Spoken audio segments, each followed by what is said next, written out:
Dear students, welcome to Tanvi's classes. तो जैसा आपको पता है, लास्ट लेक्चर में मैंने बताया था इंट्रोडक्शन ऑफ लाइट के बारे में। और तो इंट्रोडक्शन ऑफ लाइट में हम लोगों ने डिफरेंट साइंटिस्ट का व्यू, उनका स्टैंड्स जानने की कोशिश की थी। तो यहाँ पे क्या कंक्लूजन्स निकल कर सामने आए थे वो है, first, light travels in straight line path and light is अ रे। ये कंक्लूज़न निकल कर सामने आया था पाइथागोरस और एपिक्यूरस के व्यू के स्टैंड से। तो उनका जो व्यू था उससे जो कंक्लूज़न सामने निकल कर आया कि light travels in a straight line path and light is अ रे। और दूसरे जो अरबियन साइंटिस्ट थे, जिन्हें फादर ऑफ मॉडर्न ऑप्टिक्स के नाम से जाना जाता है, उनका वो हसन इब्न अल हैथम, उनका व्यू था visions occur when light reflects from an object and then passes to one's eyes. Vision occurs in the brain rather than in the eyes. तो सबसे पहले ये हैथम साहब ने बताया था कि vision occurs in the brain, not in the eyes. तीसरा जो डच फिजिसिस्ट है क्रिश्चियन हाइगेन, उन्होंने कहा कि लाइट इज़ अ वेव और वाइब्रेशन। फिर उसके बाद न्यूटन आए। न्यूटन साहब ने कहा लाइट बिहेव्स लाइक कॉर्पसल्स और पार्टिकल्स। 6 पे आए थॉमस यंग, उनका स्टेटमेंट था कि लाइट कंसिस्ट ऑफ वेव्स। फिर उसके बाद जेसी मैक्सवेल आए। जेसी मैक्सवेल ने कहा कि light is a propagating wave composed of oscillating electric and magnetic fields which are perpendicular to each other. और स्पीड ऑफ लाइट बताया कि c is equals to 3 × 10⁻⁸ metre per second. फिर मैक्स प्लांक ऑफ जर्मनी आए। Max Planck ने क्या कहा, light carry energy in tiny discrete packets called quanta और photons. E is equals to h nu and this equal to hc/λ। तो ये photon की energy हुई। Light is a composition of small packets of energy called photons and have wave like properties. फिर Albert Einstein आए, father of modern physics के नाम से जाने जाते हैं। Einstein believe light is a particle photon and the flow of photons is a wave. He paved the way by embracing wave particle duality. तो उन्होंने एक रास्ता प्रशस्त किया, रास्ता हमवार किया कि इसको एम्ब्रेस करके कि लाइट का जो नेचर होता है वह डुअल नेचर होता है, वो एक वेव और दूसरा पार्टिकल। तो इस तरह से today physicist are compelled to accept that light behaves as both a particle and wave. तो आज फिजिसिस्ट जो है इसको एक्सेप्ट करने के लिए मजबूर होना पड़ा कि लाइट दो तरह के, लाइट का नेचर दो तरह का होता है, एक क्या है, एक पार्टिकल और दूसरा wave. So light remains as fundamentally mysterious as ever. तो लाइट की मिस्ट्री अभी भी बरकरार है, जैसे पहले थी उस तरह से भी मिस्ट्री जो थी लाइट की वो अभी तक सॉल्व नहीं हुई है। अब नियर फ्यूचर में देखते हैं कि अब किस तरह की मिस्ट्री सामने आती है या ये पजल सॉल्व होता है। ठीक है बच्चों, तो अब हम लोग आगे बढ़ते हैं। अब चलते हैं डिफिनीशंस ऑफ लाइट। तो जो समरी निकल कर सामने आई, डिफरेंट साइंटिस्ट का व्यूज़ जो हमारे सामने निकल कर आया, उसके बेस पे, उसके आधार पे हमने डिफिनीशंस ऑफ लाइट यहाँ पे बनाया। तो light is a form of energy. क्या डिफाइन कर रहे हैं लाइट को? Light is a form of energy. कैसी energy? Invisible energy. Light is a form of invisible energy which causes the sensation of vision. The sensation produced by the energy helps our brain to see. It travels freely in space and gives us the sensation of sight. Light travels in a straight line path with a very fast speed of 3 × 10⁸ metre per second. 3 × 10⁸ metre per second. तो अब second definition क्या है? Light is an electromagnetic radiation. Light is an electromagnetic radiation that can be detected by the human eyes. Light is an electromagnetic radiation that can be detected by the human eyes with wavelength range between 400 nanometer to 700 nanometer. तो बच्चों 1 nanometre 1 nanometre में कितना metre होता है? 10 to the power -9 metre, इतना metre होता है 1 nanometre में। तो 400 नैनोमीटर टू 700 नैनोमीटर। याद होगा मैंने लास्ट लेक्चर में बताया था कि पूरे ब्रह्मांड में जो इनविजिबल स्पेक्ट्रम है, इनविजिबल स्पेक्ट्रम्स है, उसको अगर 2500 माइल्स कंसीडर कर लें इंटायर इलेक्ट्रोमैग्नेटिक स्पेक्ट्रम को, तो उसके कंपैरिजन में हमारा जो विजिबल लाइट का स्पेक्ट्रम होगा, विजिबल लाइट स्पेक्ट्रम को मैंने कितना कहा था? 1 इंच के बराबर। अब इस 1 इंच में जो कंसीडर किया था ये हमारा 400 नैनोमीटर टू 700 नैनोमीटर, ये इसका वेवलेंथ रेंज है विजिबल लाइट का। सो लाइट इज अ कैसा वेव है? तो light is a transverse wave, not a longitudinal wave like sound. Light is a transverse wave and it does not require any material medium to travel. जबकि sound को travel करने के लिए किसी material medium की ज़रूरत पड़ती है, जबकि लाइट को ट्रेवल करने के लिए किसी भी मटेरियल मीडियम की ज़रूरत नहीं है। वो ट्रेवल करेगा, चाहे वैक्यूम है, चाहे एयर हो, चाहे कोई भी मीडियम हो, उससे वो ट्रेवल करेगा। ठीक है, तो ये हमारा डिफिनीशन हुआ लाइट के बारे में। अब चलते हैं कुछ फिजिकल टर्म्स हैं जिसको हम डिफाइन करते हैं।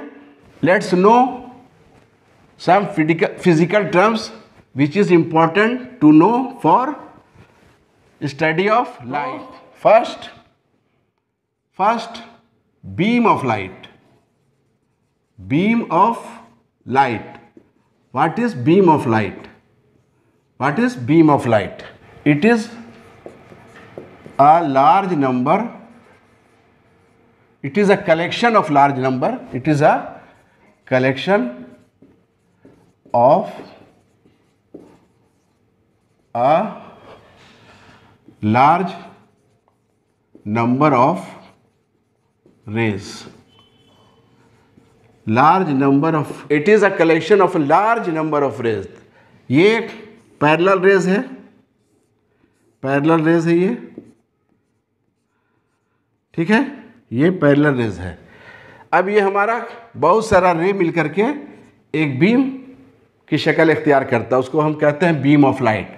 अब सपोज करो यहाँ कोई पॉइंट है, से पॉइंट ऑब्जेक्ट यहाँ पे, इस पे इंसिडेंट कर रही है लाइट रेज इस तरह से स्ट्रेट लाइन में, ऐसे इस तरह से। तो ये लाइट रे हमारा इस पर इंसिडेंट कर रही है इस पॉइंट पे, ये लाइट।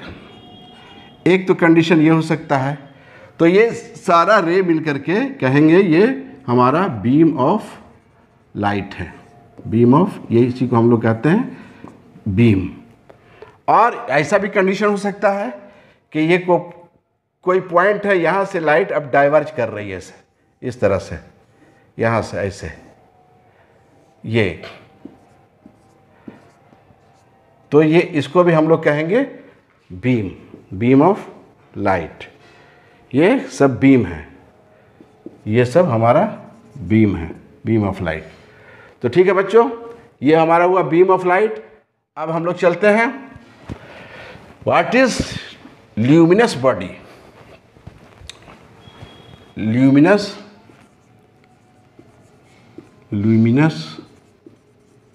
बॉडी और luminous object. The body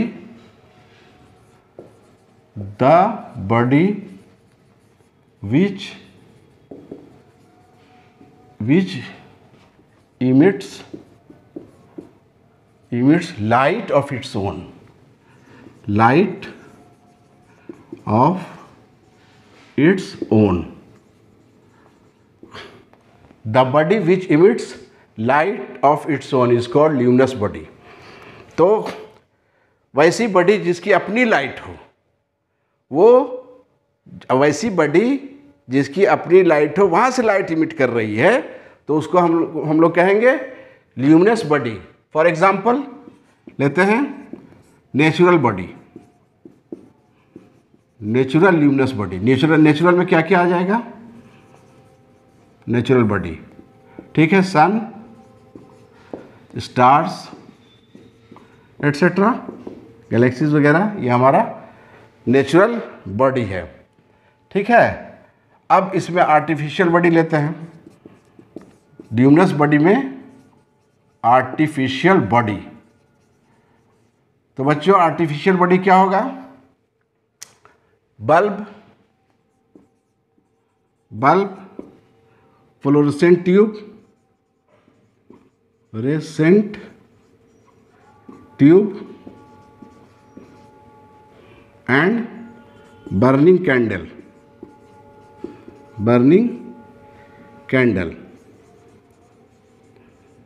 etcetera. ये हमारा हुआ luminous body. The body which emits light of its own. Natural body के example sun, stars etcetera, and artificial body bulb, fluorescent tube and burning candle etcetera. अब चलते हैं non luminous body. Non luminous body, the body which do not emit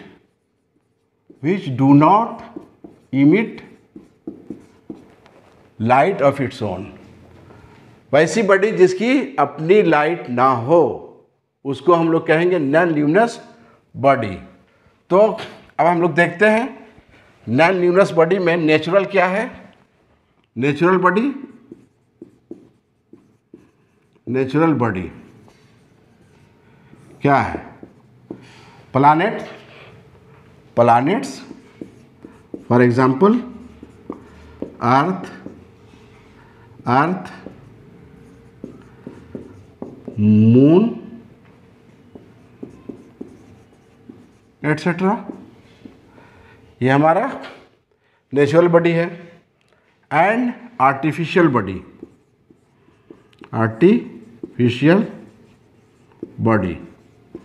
artificial body में क्या होगा बच्चों? Wooden objects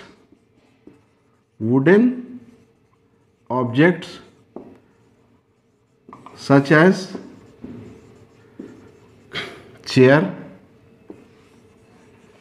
chair, table,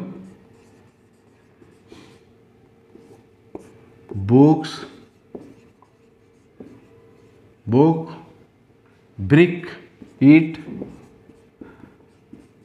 spoon etcetera. Spoon और भी ले लो, कोल, स्टोन एटसेट्रा। ये हमारा क्या है? इसकी अपनी लाइट नहीं होती है। तो नेचुरल बॉडी में हो गया प्लैनेट्स, और artificial body wooden object such as chair, table, book, brick, spoon, coal, stone etcetera. तो नेचुरल बॉडी में मून, आर्टिफिशियल बॉडी स्पून, ठीक है। अब हम इसके आगे चलते हैं। Rectilinear propagation of light, rectilinear propagation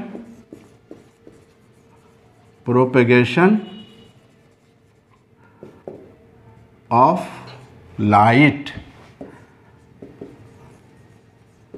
rectilinear propagation of light. So what do you mean by rectilinear? Rectilinear means straight line path, straight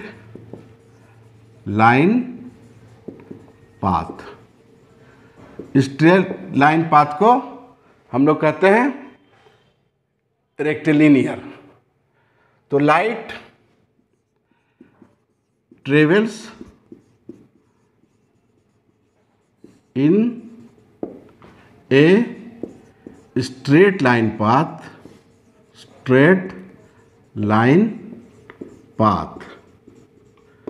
is called rectilinear propagation of light।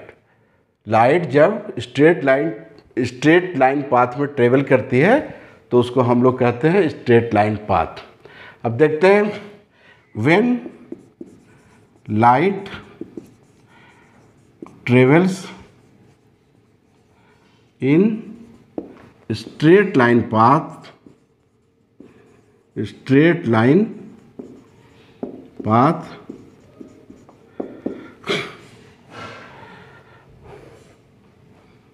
some phenomenon occur। क्या है, अब उसको देखते हैं क्या क्या phenomena इसमें आएगा। तो जब इसमें किस किस तरह से रिफ्लेक्शन होगा, रिफ्लेक्शन का मतलब यहां बता दें मैं। Reflection, what is reflection? तो bouncing back of light, bouncing back of incident light, bouncing back of incident light is called reflection of light. तो क्या है, मान लो ये कोई प्लेन सरफेस है, लाइट जो है ये मान लो प्लेन मिरर है, यहाँ पर कोई लाइट इंसिडेंट कर रही है, ठीक है। तो ये सम एंगल बना करके इस डायरेक्शन में वो रिफ्लेक्ट कर जाएगी। तो ये बाउंसिंग बैक ऑफ लाइट को कहते हैं रिफ्लेक्शन। अभी हम डिटेल इसका बताएंगे। तो एक इस तरह का की घटना हो सकती है, इस तरह का फिनोमेना हो सकता है। दूसरा, इस तरह का केस सामने आ सकता है कि एक कोई बॉडी है, ये कोई बॉडी है, वैसी बॉडी जिसपे लाइट इंसिडेंट की और ये लाइट इंसिडेंट करने के बाद ये रिफ्लेक्ट नहीं कर रही है और ना ही इस सरफेस से होकर बाहर जा रही है। तो इस टाइप का बॉडी जो होगा वो ओपेक बॉडी या ओपेक ऑब्जेक्ट इसको कहेंगे, ओपेक ऑब्जेक्ट। वैसी बॉडी जिससे लाइट वहाँ एब्जॉर्ब हो जाती है, तो इसको कहेंगे ओपेक ऑब्जेक्ट। तो एक इस तरह का फिनोमेनन आपको देखने में आएगा। दूसरा ये होगा, लाइट अब इस पे मान लो इस तरह से इंसिडेंट किया लाइट रे, ये कोई सरफेस है, ये मान लो कि ये हमारा ट्रांसपेरेंट ऑब्जेक्ट है, ठीक है।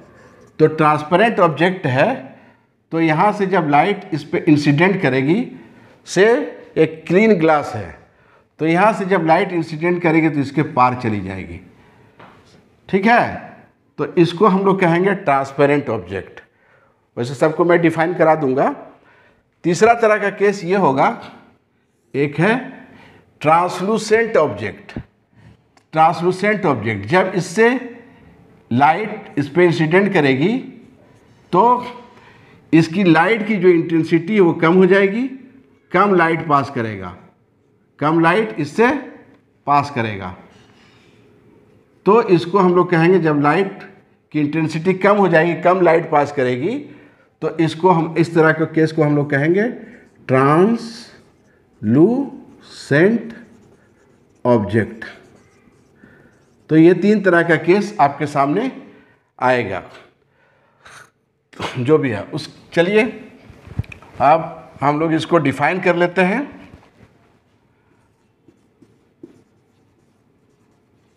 ओपेक ऑब्जेक्ट,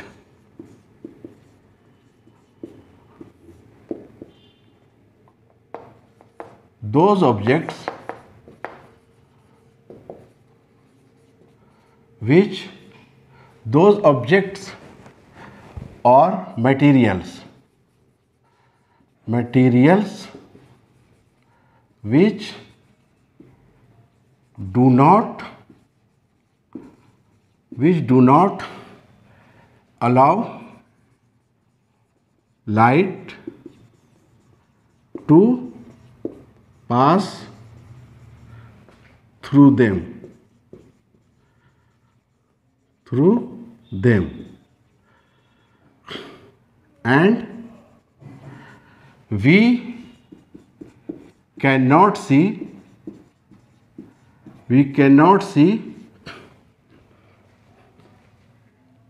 anything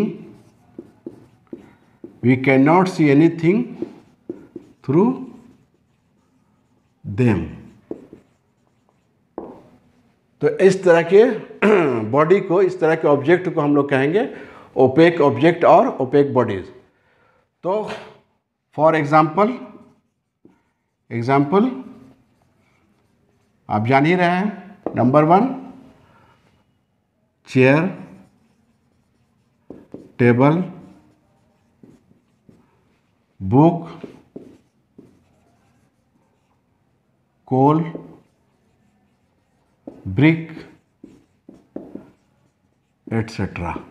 तो इसमें क्या होगा कि इन दिस केस लाइट जो आ रही है कहाँ गया, ओपेक ऑब्जेक्ट. तो यहाँ लाइट जो है वो एब्जॉर्ब हो जाती है. Here light is absorb by the body. Here light is absorbed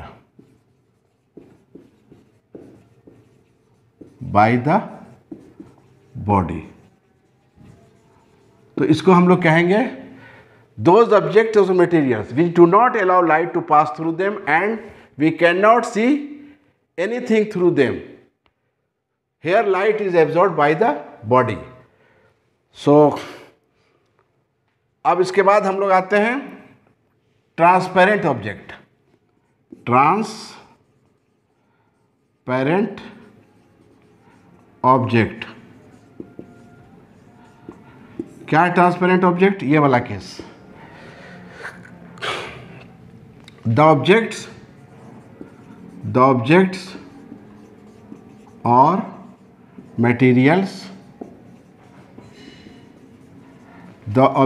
or materials which allow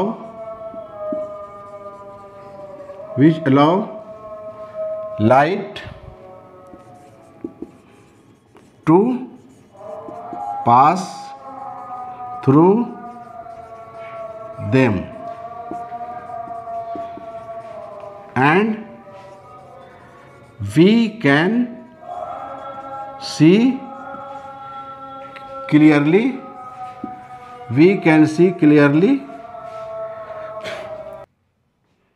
ठीक है.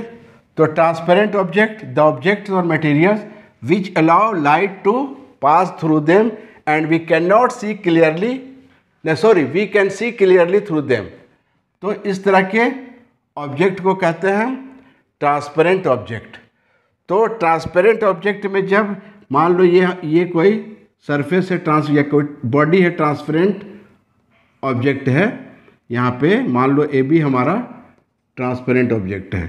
तो यहाँ पे जब लाइट रे इस पे इंसिडेंट करेगी तो इंसिडेंट करने के बाद लाइट रे इससे पार हो जाएगी, बिल्कुल आर पार हो जाएगी. तो इसको हम लोग कहेंगे ट्रांसपेरेंट ऑब्जेक्ट. तो ट्रांसपेरेंट ऑब्जेक्ट का क्या क्या एग्जाम्पल हो सकता है? Easy example clean glass, clean water,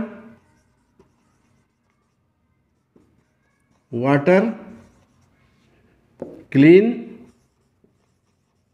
air और cellophane paper.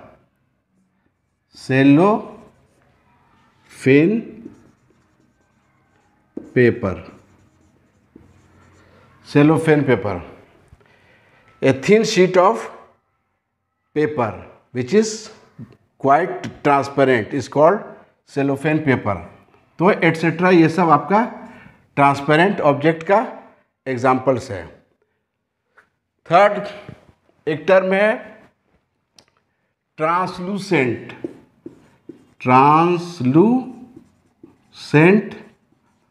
Object. Those objects or materials which which allow some of its light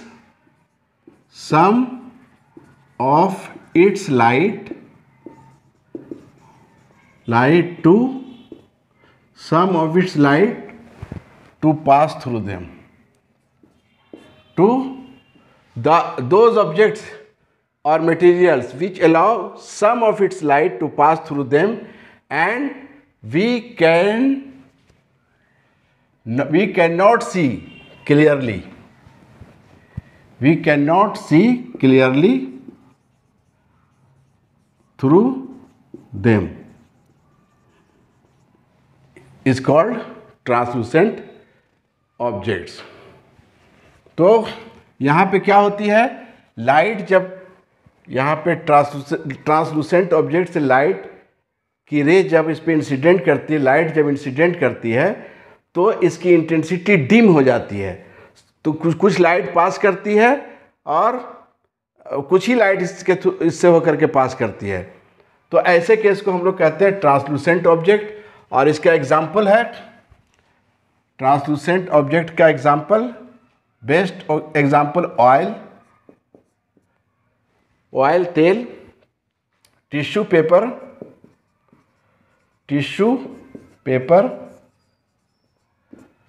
butter paper etcetera. तो ये सब आपका कुछ लाइट से रिलेटेड फिजिकल टर्म्स थे जिसको मैंने डिफाइन किया और समझाने की कोशिश की। तो अब हम लोग चलते हैं next, what is optical image. Optical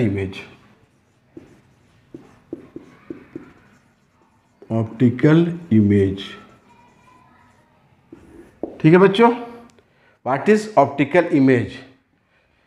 if the rays of light from a point object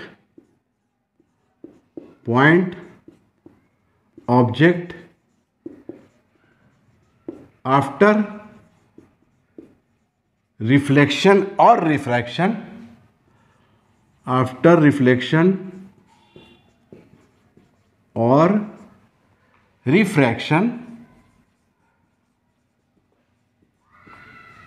from a surface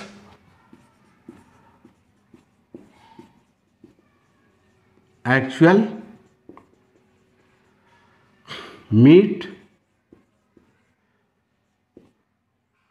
or intersect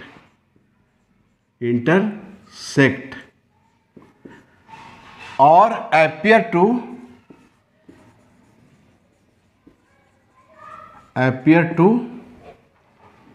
meet. If the rays of light from a point object after reflection or refraction from a surface actually meet or intersect or appear to meet, the lighter point is called optical image. Optical image of the point object. ठीक है, तो ये optical image हुआ। तो image जो है वो दो तरह का होता है बच्चों। इमेज दो तरह का होता है। Number one real image and number two virtual image. Real image, virtual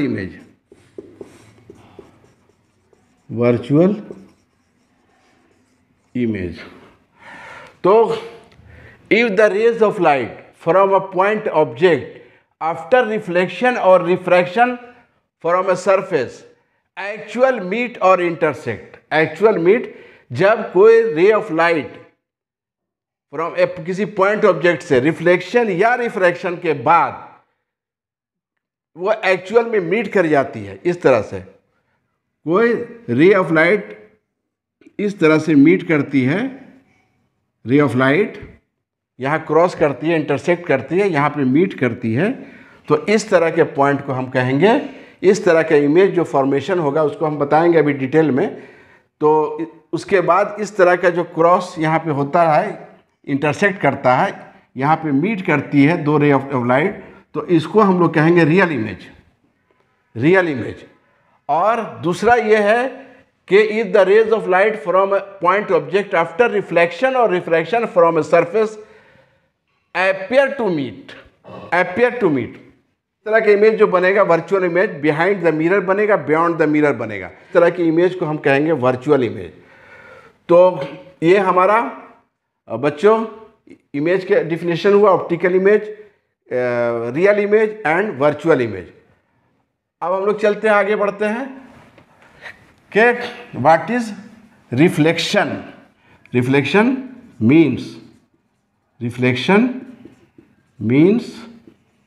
means bouncing back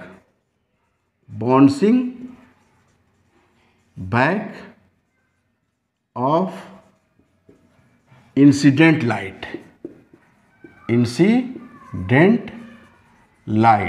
bouncing back of incident light is called reflection of light। तो मान लो ये हमारा एक प्लेन सरफेस है, ये जब ये प्लेन सरफेस ये है, मान लो ग्लास का कोई सरफेस है, ये ग्लास का कोई मटेरियल है, एक प्लेन है, बिल्कुल प्लेन होना चाहिए। इस पर अगर हम यहाँ पर सिल्वर का पॉलिश कर देते हैं, सिल्वर पॉलिश,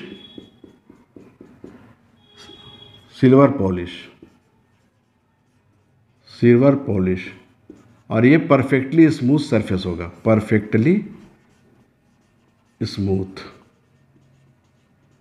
सरफेस, बिल्कुल शाइन करेगा, शाइनिंग। तो यहाँ पर पॉलिश कर देंगे, तो यहाँ पर जब पॉलिश होगा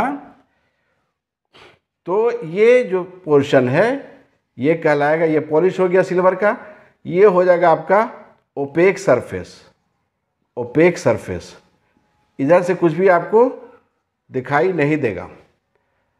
अब ये वाला जो हमारा सरफेस है, ये यहीं से लाइट रिफ्लेक्ट करेगी, तो इसको कहेंगे रिफ्लेक्टिंग सरफेस। ये हमारा रिफ्लेक्टिंग सरफेस है। तो इस तरह का जब कोई ग्लास शीट है, उस पर अगर हम सिल्वर पॉलिश कर देते हैं एक सरफेस पे, एक साइड में, और वो परफेक्टली स्मूथ हो, सिल्वर पॉलिश कर दिया तो बिल्कुल शाइनिंग हो जाएगा। तो ये सरफेस जो शाइनिंग सरफेस है ये कहलाएगा रिफ्लेक्टिंग सरफेस। अब यहाँ पे ये इसको कहते हैं हम कि ये हमारा है प्लेन मिरर, इसको प्लेन मिरर कहते हैं, जो आमतौर से हमारे घरों में देखा जाता है, जिसमें हम लोग अपना फेस देखते हैं। तो ये हमारा रिफ्लेक्टिंग सरफेस है, यानी प्लेन मिरर है। इस पर reflection means bouncing back of incident light. तो यहाँ पे कुछ एंगल से अगर लाइट इस पर इंसिडेंट करा रहे हैं कुछ एंगल से, तो ये लाइट उसी एंगल से बनाते हुए यहाँ से ये बाउंसिंग बैक करेगी। तो इसको कहते हैं, ये हमारा जो है जो इंसिडेंट किया इस पॉइंट पे, इसको हम कहते हैं इंसिडेंट लाइट या इंसिडेंट रे, और इसको कहते हैं रिफ्लेक्टेड रे। ठीक है। जिस पॉइंट पे लाइट इंसिडेंट करती है उसको हम लोग, मान लो इस पॉइंट को O पॉइंट है, यहाँ पे लाइट इंसिडेंट कर रही है, तो इस पॉइंट को O पॉइंट को हम लोग कहेंगे पॉइंट ऑफ इंसिडेंस। ये हमारा पॉइंट ऑफ इंसिडेंस हुआ।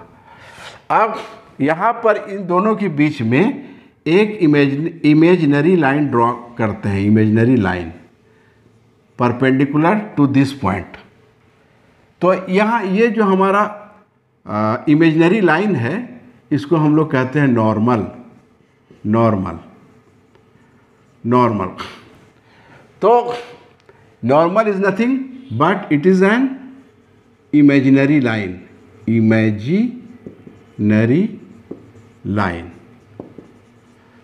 ये इमेजिनरी। तो यहाँ पर जो एंगल बनेगा यहाँ पर हमारा, ये मान लो एंगल ऑफ इंसिडेंस आई, तो इसको हम लोग कंसीडर करेंगे आर एंगल ऑफ रिफ्लेक्शन। मतलब ये है कि नॉर्मल से इंसिडेंट रे जो एंगल बना रहा है वो हमारा एंगल ऑफ इंसिडेंस है, एंगल ऑफ इंसिडेंट। और जो नॉर्मल से पॉइंट ऑफ इंसिडेंट पे से जो रिफ्लेक्ट हो रहा है लाइट, नॉर्मल से जो एंगल बना रहा है, यानी NO, मान लो यहाँ AOB, तो AON हमारा हो गया एंगल ऑफ इंसिडेंट और ये NOB हो गया एंगल ऑफ रिफ्लेक्शन। तो reflection means bouncing back of incident light. ये लाइट गई और ये बैक वापस चली गई, तो इस तरह का फिनोमेना को हम लोग रिफ्लेक्शन कहते हैं। तो अब रिफ्लेक्शन दो तरह का होता है। Number 1 regular reflection.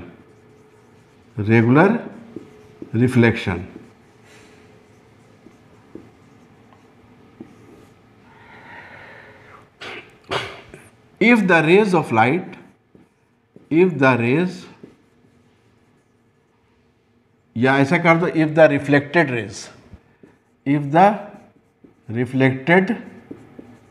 rays moves only in a fixed direction,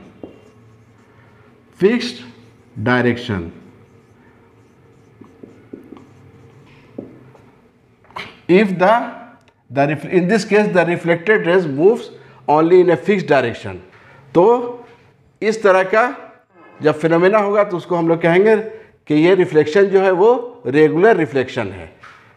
for example अभी आपने देखा कि प्लेन मिरर से जो लाइट रिफ्लेक्ट कर रही थी, तो जिस एंगल से वो इंसिडेंट कर रही है रिफ्लेक्टिंग सरफेस पे, उसी एंगल से वो सेम डायरेक्शन, उसी डायरेक्शन में सेम एंगल बना करके वो रिफ्लेक्ट हो रही है उसी साइड, तो उसको हम लोग कहते हैं रेगुलर रिफ्लेक्शन।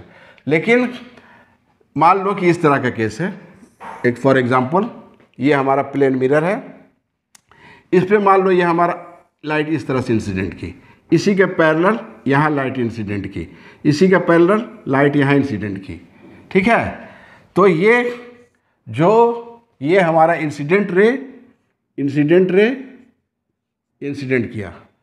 अब यहाँ से जो लाइट रिफ्लेक्ट करेगी वो सेम एंगल बना करके इस तरह से रिफ्लेक्ट करेगी, ये इसके पैरेलल, ये इस तरह से ये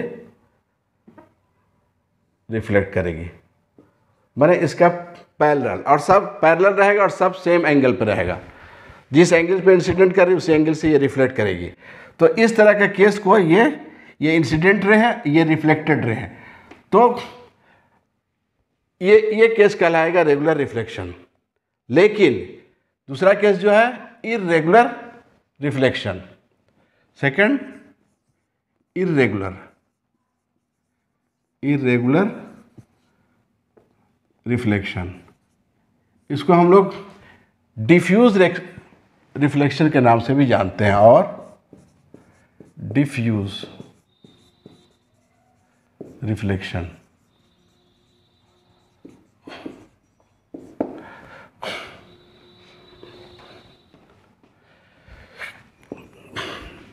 The rays of light move. The rays of light move in different directions. In different directions.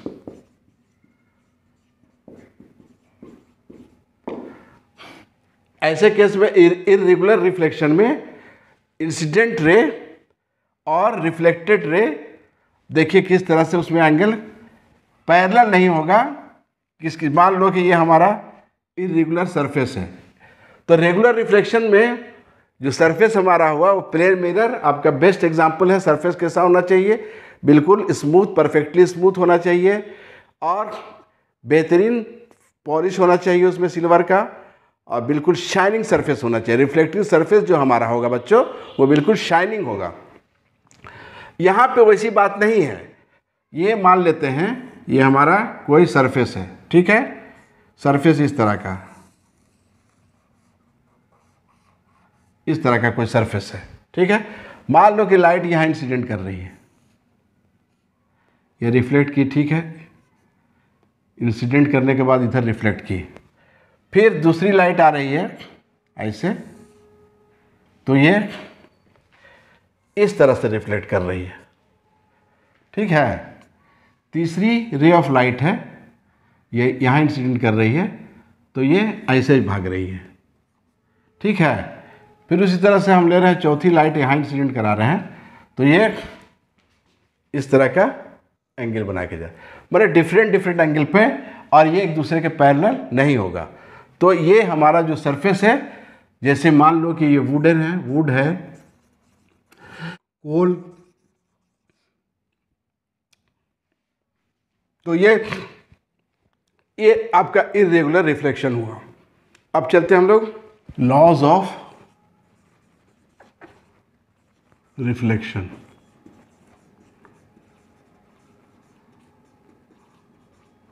Laws of reflection, first law,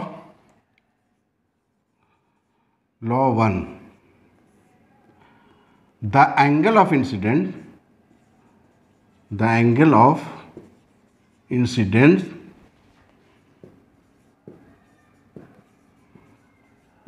is equal to the angle of reflection. The angle of incident is equals to the angle of reflection. That is, if your angle of incident is I, then this equal to angle R, angle of reflection.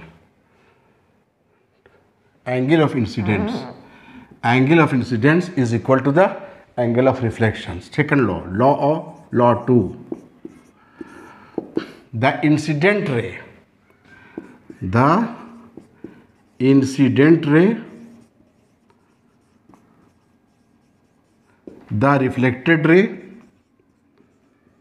reflected ray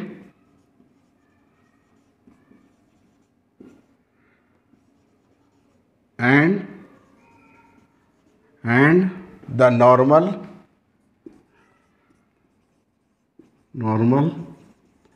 at the point of incidence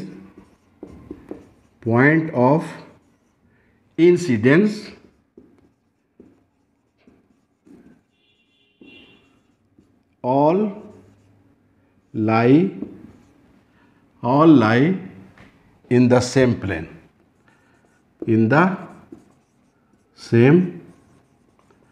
plane, क्या कहता है ये second law? The incident ray, the reflected ray and the normal at the point of incidence all lie in the same plane. देखिए ये हमारा, हम लेते हैं यहाँ पे एक, ये हमारा प्लेन मिरर है,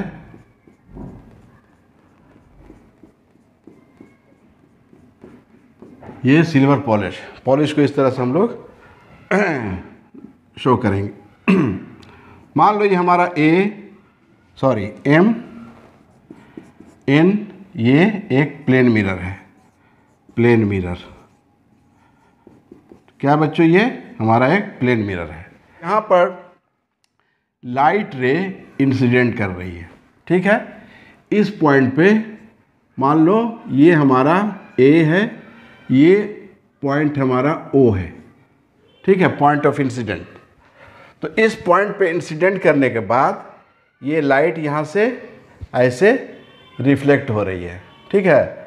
तो ये हमारा ए ओ बी, यहाँ पे क्या होगा, ये हमारा ये नॉर्मल ड्रॉ कीजिए पॉइंट ऑफ इंसिडेंट पे, पॉइंट ऑफ इंसिडेंस पे हमारा ये नॉर्मल है, ये नॉर्मल जो कि एक इमेजिनरी लाइन होता है। तो यहाँ पे AON ये एंगल जो होगा वो हमारा एंगल ऑफ इंसिडेंस हुआ, और ये एंगल जो हमारा हुआ नॉर्मल से, ये हमारा एंगल हुआ एंगल ऑफ रिफ्लेक्शन। ये क्या है, इंसिडेंट रे, इंसिडेंट रे, और ये हमारा है reflected ray, reflected ray, reflected ray. तो ये नॉर्मल के साथ इंसिडेंट रे AO, ये हमारा AO क्या है, इंसिडेंट रे, इंसिडेंट रे, और OB है रिफ्लेक्टेड रे, रिफ्लेक्टेड रे, और I एंगल ऑफ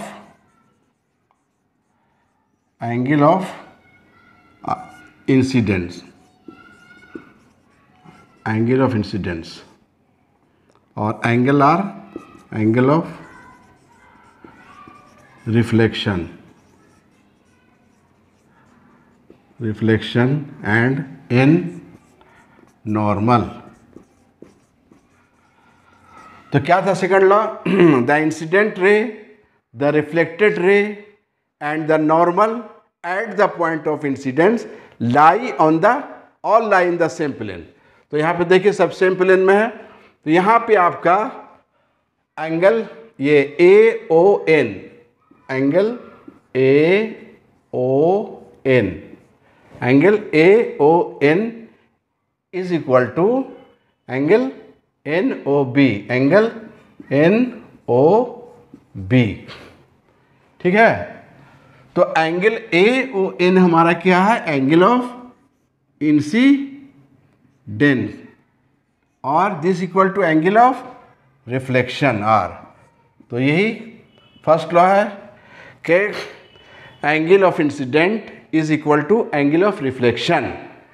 तो ये हमारा लॉज ऑफ रिफ्लेक्शन हुआ बच्चों। अब हम लोग ये जो भी लाइट से रिलेटेड फिजिकल टर्म्स जो थे, हमने उसको आप लोगों को बताने की, समझाने की कोशिश की। उम्मीद है कि आप लोग इसको फॉलो किए होंगे, अच्छी तरह से समझ रहे होंगे, आप लोगों का कंसेप्ट क्लियर हुआ होगा। अब इसके आगे हम लोग मेन जो चैप्टर हमारा 10th क्लास फिजिक्स का रिफ्लेक्शन एंड रिफ्रैक्शन, उसमें हम लोग रिफ्लेक्शन में इंटर कर चुके हैं। अब रिफ्लेक्शन में मिरर्स दो तरह का होता है, एक प्लेन मिरर जो आपने अभी देखा, दूसरा होता है स्फेरिकल मिरर्स।